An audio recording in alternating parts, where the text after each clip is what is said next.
Hey guys, what's up? It's a Culture Detective here, investigating your favorite movies, and today I am finally going to do a review on The Green Knight. Finally, oh my god, I have been waiting to watch this and review this for such a long time.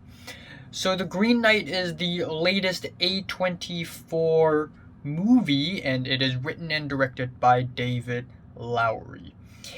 And actually I watched the first half an hour of The Green Knight on October 3rd, and then yesterday I watched the next hour, and then earlier today I watched the last half an hour.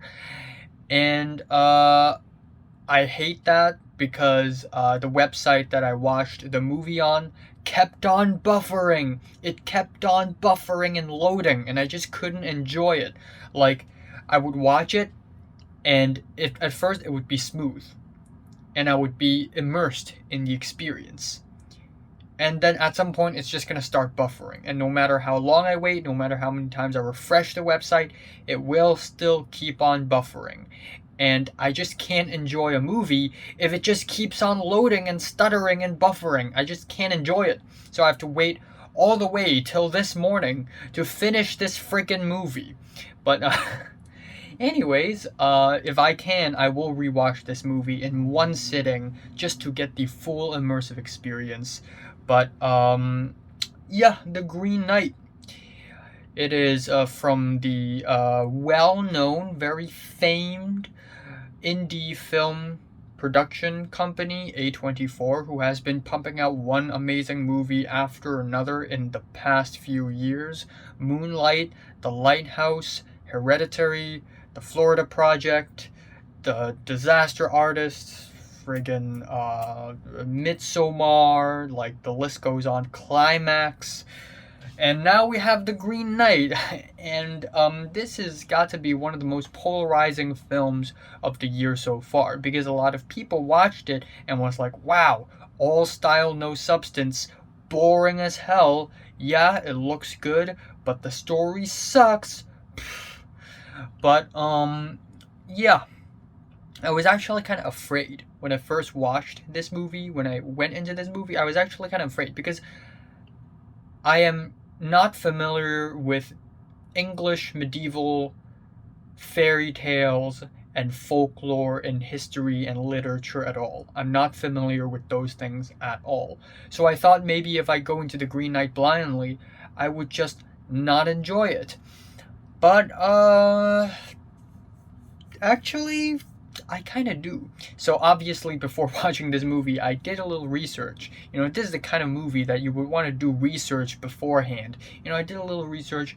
Who is King Arthur? Who is Sir Gawain? What is this movie based on? So apparently, this movie is based on a poem called Sir Gawain and the Green Knight from the 1500s, from the 16th century, I think. And Sir Gawain is essentially the nephew of King Arthur, the legendary one and only King Arthur, who did great things. A great king.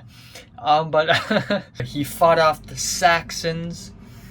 But anyways, the story is essentially that one day, on Christmas Day, the king and many other knights decided to have a nice Christmas meal, a dinner.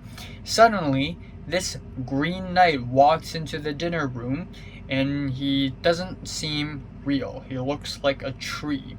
And he challenges people to play a game. And the game is basically you attack me, you injure me, and then 1 year later, exactly 1 year later, I'm going to injure you back the same way. So Dev Patel, who plays Sir Gawain, the main character, he volunteered to play the game, and he just decapitated this Green Knight. And so a year later, he has to go on this very crazy, tumultuous journey to find the Green Knight at the Green Chapel so that the Green Knight can do the same thing to Gawain. And yeah, First of all, I really love movies like this. Obviously, this movie isn't made for entertainment purposes. This movie is very much a piece of art, an homage, a tribute to English medieval folklore and tall tales. And I really love that stuff. I love folklore. I love tall tales. And I love it when a movie really focuses on this tale and basically expands a world from it and create this very immersive experience from it. I really love that stuff. But yeah, let's talk about the technical stuff first. Technically, in terms of craftsmanship, this movie is fantastic.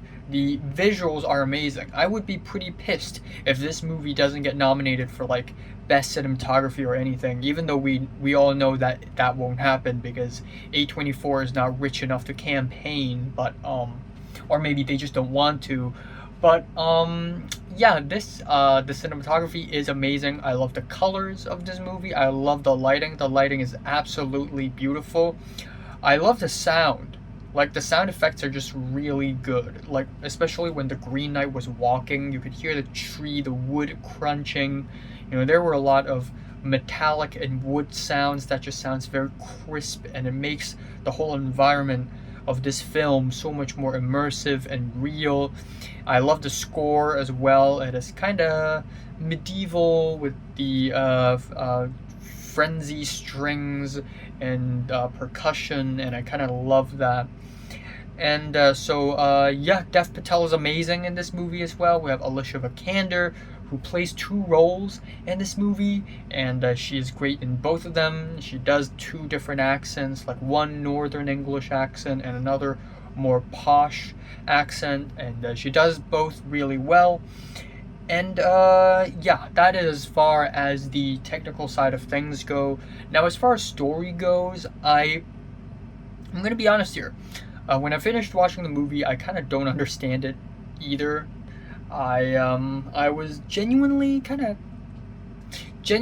confused by the story, but I have to say that I still enjoy it a lot, and I know that given that this is an art film, this is an art house film, it's not supposed to be spoon feeding its audience information. We're supposed to come up with different interpretations for the story.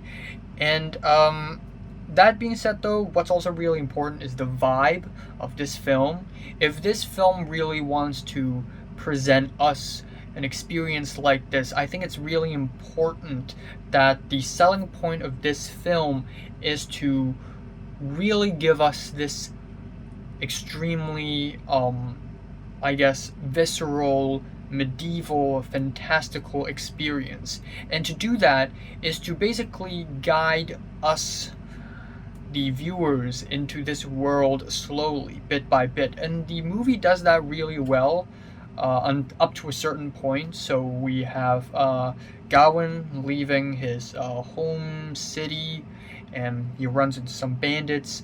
And then we have my favorite scene of the entire film, where he finds Winifred, and he tries to look for a head, a severed head, under a lake.